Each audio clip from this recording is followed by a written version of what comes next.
السلام عليكم ورحمة الله. أهلا بكم حبايبي، فيديو جديد على قناة كراشي أم أنس. في فيديو النهاردة إن شاء الله هننفذ مع بعض الكوفية الرجالي اللي احنا شايفينها دي بغرزة مميزة وسهلة وبسيطة جدا وفي نفس الوقت شيك قوي. زي ما احنا شايفين فيها خطوط بارزة كده عاملة زي غرزة الضفيرة، شكلها حلو جدا ومميز. بنشتغلها بسطرين 2 بس لحد ما بنوصل للمقاس المطلوب زي ما احنا شايفين كده. كل التفاصيل هنتعرف عليها داخل الفيديو خطوة بخطوة. كمان ممكن تتلبس على الوشين. بصوا منطقة الظهر برضو حلوة جدا، يعني مش باين خالص ان هي منطقة ظهر ولا حاجة، يعني ممكن تتلبس دبل فيس على الوشين. ده شكل الغرزة اهو من قريب. احنا هنشرح مع بعض قطع صغيرة كنموذج. طبعا انا عملت الكوفية دي بمقاس 180 سنتي طول، اما بالنسبة للعرض فهو حوالي يعني 13 او 14 سنتي. ممكن كمان تكبريها او تخليها عريضة عن كده شوية، يعني زي ما تحبي. الكوفية استهلكت معايا 200 جرام من الخيط الصوف. تقدري تستعملي اي نوعية خيط صوف متوفرة عندك. انا هستعمل ابرة مقاس 5 لان الخيط الصوف اللي انا هستعمله في الكوفية يعني يعتبر سميك شوية. هتستعملي اي نوع خيط صوف زي ما اتفقنا مع رقم الابرة اللي بتتوافق مع سمك الخيط. زي ما وضحت انا هشتغل نموذج صغير او قطعة صغيرة للطاقية، هنوضح بس من خلالها طريقة الشرح او طريقة شغل الغرزة بتبقى ازاي. وبعد كده لان انا خلاص طبعا اوريدي انا اشتغلت الكوفية قدامكم اهي، فمحتاجة ان انا اوضح بس شرح الغرزة. هشتغل كده عدد من السلاسل، وعدد السلاسل ده مش شرط يكون عدد زوجي او عدد فردي، اي عدد سلاسل هتوصلي بيه لطول الكوفية اللي انت محتاجاها. عندك من 170 سنتي الى 2 متر، يعني طول الكوفية الرجالي بيبدأ من 170 سنتي الى 2 متر. انا طبعا هشتغل الكوفية بالطول، فاشتغلت عدد من السلاسل كده لمجرد الشرح والتوضيح فقط. بعد ما اشتغلت اهو عدد من السلاسل هبدأ ارتفع ب3 سلسلة كارتفاع اول عمود. اوكي، بعد كده هلف الخيط على الابرة، هقلب السلسلة بتاعتي على منطقة الظهر. هسيب بقى ال3 سلاسل اللي انا ارتفعت بيهم في البداية، وهمر بالابرة في رابع سلسلة من ظهر السلسلة كده في اللوب اللي هي بتبقى خلفية لغرزة السلسلة، وهشتغل اول عمود بلفة. تاني هكرر، هلف الخيط على الابرة وهروح للحلقة اللي بعدها على طول اللي بتبقى في ظهر السلسلة هنا عندي، واشتغل عمود بلفة، وارجع تاني اكرر الف الخيط على الابرة وامر في الحلقة هنا اللي موجود على ظهر السلسلة واشتغل عمود بلفة، وهكرر بنفس الطريقة عمود بلفة فوق كل غرزة هتقابلني. اوكي، لحد ما اخلص السطر كله. خلصت السطر كله بغرزة العمود بلفة اهو زي ما احنا شايفين. هبدأ في السطر التاني للغرزة، برتفع سلسلة واحدة بس ارتفاع غرزة الحشو، بلف الشغل. اول غرزة هنا هتقابلني تحت الحلقتين هشتغل غرزة حشو عادية خالص. نركز بقى مع بعض من اول هنا. بعد كده هشتغل غرزة بريد خلفي ولكن بغرزة الحشو، يعني هشتغل غرزة حشو خلفية او بطريقة البريد الخلفي. همر بالابرة في نفس المكان اللي انا اشتغلت عنده غرزة الحشو اهو، هطلع من ورا كده تمام، وهنزل في الغرزة اللي بعدها على طول. اوكي، بحيث اني اشتغل غرزة خلفية او بريد خلفي بس بغرزة الحشو مش العمود بلفة. بعد كده هسحب الخيط واطلع معايا حلقتين اهو على الابرة، هلف واخرج منهم هما الاتنين مرة واحدة. اوكي، من نفس المكان اللي انا نزلت عنده اخر مرة، اللي هي الغرزة دي هتبقى مشتركة ما بين اول غرزة وتاني غرزة. يعني الحلقة دي اللي انا نزلت فيها مرة، هرجع الف بالابرة من ورا تاني في نفس الغرزة وانزل في الغرزة اللي بعدها. اوكي، بحيث انه اخلي الغرزة عندي خلفية او خلف الابرة. اسحب خيط واطلع، بقى معايا حلقتين، الف لفة واخرج منهم مرة واحدة. تاني هكرر من ظهر الشغل كده، همر بالابرة. يعني المكان ده انا اشتغلت فيه مرة، اللي هو نزلت عنده وانا بشتغل الغرزة الاولى او الغرزة اللي قبل دي، فهرجع امر بالابرة تاني من نفس المكان، من الخلف كده لقدام، واسحب خيط وبعدين الف واخرج منهم مرة واحدة. اوكي، تاني هكرر. ده شكل الغرزة اهو من ورا. هلف الابرة من الخلف كده، اطلع من هنا وانزل هنا واسحب خيط والف واخرج من الحلقتين، ارجع ادخل بالابرة تاني هنا وانزل في الغرزة اللي بعدها واسحب الخيط واشتغل غرزة حشو خلفية. يعني الغرزة عندي بمر فيها مرتين. اوكي، مرة من اول غرزة، والغرزة اللي بعدها برجع امر في اخر حلقة اشتغلت عندها.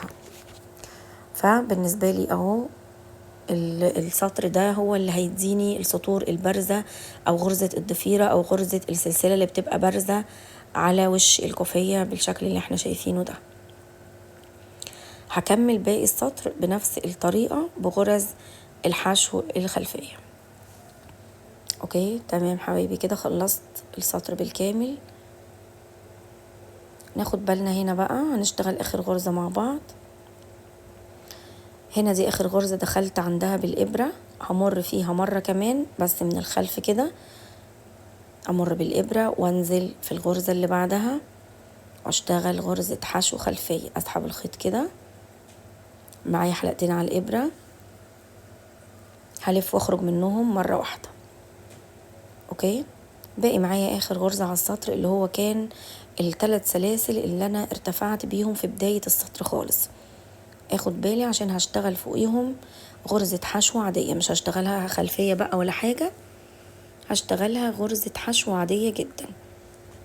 هنزل في ثالث سلسلة، اسحب خيط والف واخرج من الحلقتين. يبقى انا هنا عندي زي ما بدأت شغلي او زي ما بدأت السطر بغرزة حشو، برضو نهيته بغرزة حشو، غرزة حشو عادية جدا. اوكي، كده بالنسبة لي السطرين خلصوا. هرجع اكررهم تاني. هرتفع بثلاث سلاسل كارتفاع اول عمود، الف الشغل، اخد بالي هشتغل غرز الاعمدة بتاعتي فين. انا ماليش دعوة بحرف الفي اللي موجود معايا على وش الشغل ده خالص. اوكي، هنا عندي حلقتين اهم حروف الفي للغرزة، انا هقلب الشغل كده وهشتغل على حروف الفي الخلفية اللي من جهة الخلف دي. شايفين السلسلة دي او حروف الفي اللي عندي؟ يبقى انا ماليش دعوة بالسطر اللي قدامي ده، انا هشتغل هنا من الخلف عشان افضل محافظة على غرز حرف الفي او السلاسل اللي بتكون عندي في وش الشغل.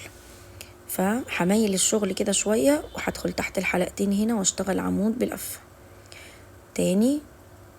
حروف الفي اللي قدامي دي ماليش دعوة بيها، انا هقلب الشغل كده ميله شوية وهمر بالابرة في حرف الفي اللي هو من الخلف شوية ده واشتغل عمود بلف والف الخيط على الابرة واروح لحرف الفي اللي جنبه على طول هنا تحت الحلقتين واسحب خيط واطلع واشتغل غرزة عمود.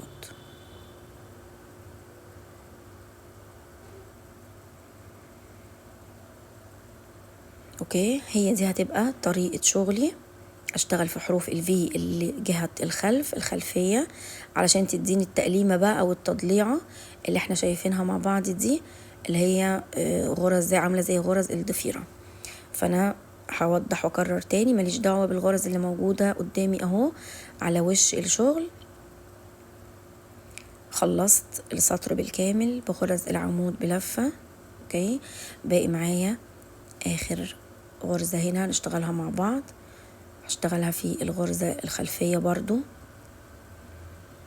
واكمل خطوات العمود بلفة وباقي معايا اخر عمود على السطر، برضو اخد بالي جدا منساهوش، ده اخر عمود اشتغلته فوق العمود اللي قبل الاخير. العمود الاخير الف الخيط على الابرة وهشتغل فوقيه برضو من جهة الخلف من هنا غرزة عمود. وضروري جدا انك تعدي برضو عدد الاعمدة في نهاية كل سطر عشان تتأكدي ان هي عدد الاعمدة ثابتة معاكي وما تكونش اقل ولا ازيد. اوكي، شايفين بدأ معايا تترسم شكل غرزة الضفيرة او حرف الفي. هرتفع سلسلة واحدة بس، ارتفاع غرزة الحشو للسطر الجديد. هلف الشغل بالشكل ده زي ما اتفقنا. اول غرزة معايا على السطر بتبقى غرزة حشو عادية جدا، بنزل بالابرة في اول غرزة هنا تحت الحلقتين، والغرزة دي هرجع امر من خلالها تاني بس من منطقة الخلف. هاجي بقى على الغرزة التانية، ناخد بالنا ونركز مع بعض. نفس الغرزة اللي اشتغلت فيها غرزة الحشو همر فيها تاني او هدخل فيها كده بالابرة، همرر الابرة من جهة الخلف من خلف الغرزة تحت الحلقتين عادي اهو، وهنزل في اللي بعدها في الغرزة اللي بعدها، اسحب خيط واطلع، بقى معايا حلقتين، هلف واخرج من الحلقتين مرة واحدة. تاني كمان مرة ارجع امر بالابرة في نفس الغرزة تاني وانزل في اللي بعدها، اسحب خيط واطلع، معايا حلقتين، الف واخرج منهم مرة واحدة. اوكي، نكررها تاني. الف بالابرة في نفس الغرزة اللي انا لسه نازلة فيها، امر من خلالها مرة كمان وانزل في الغرزة اللي بعدها، اسحب خيط واطلع، معايا حلقتين، الف واخرج منهم مرة واحدة، وهكذا بنفس التسلسل وبنفس الطريقة اللي احنا شايفينها دي. غرزة حشو خلفية اللي هي نفس خطوات غرزة البريد الخلفي اللي احنا كنا بنشتغله بالطريقة المعتادة بغرزة العمود بلفة، ولكن المرة دي هشتغلها بغرزة الحشو. اوكي، شايفين كل ما هنرتفع بالاسطر كل ما جمال الغرزة هيبان اكتر، وشكل الضفيرة اللي موجودة معانا على وش الشغل هتبان اكتر. كل اللي بعمله هو سطرين اتنين بس وبكررهم، سطر من غرز العمود بلفة وسطر من غرز الحشو الخلفية. خلصت السطر اهو بالكامل، وده شكل وش الشغل وده شكل الظهر. ضروري جدا تاخدي بالك من اخر غرزة دي عشان كتير مننا جدا بينساها وبتفرق معاه جدا في العدد. فارتفاع الثلاث سلاسل بشتغل فوقيه غرزة حشو، لازم يكون عندك نهايات مظبوطة للسطور وتكون مرسومة زي المسطرة او الخط المستقيم كده. هبدأ في سطر الأعمدة بلفة، ارتفعت ب3 سلسلة، ألف الشغل وألف الخيط على الإبرة زي ما اتفقنا. خلاص بقى غرزة الضفيرة اللي بتبقى قدامي دي أنا ماليش دعوة بيها خالص، أو حروف الفي اللي قدامي دي أنا بشتغل في حروف الفي اللي جهة ورا أو الخلفية من خلف الشغل. فبقلب الشغل كده أو بميله شوية هتظهر لي حروف الفي اللي ورا دي، بشتغل فيها أعمدة بلفة. كل حرف في بقى هيقابلني وكل غرزة همر بالإبرة أسحب خيط واشتغل غرزة عمود بلفة عادية جدا.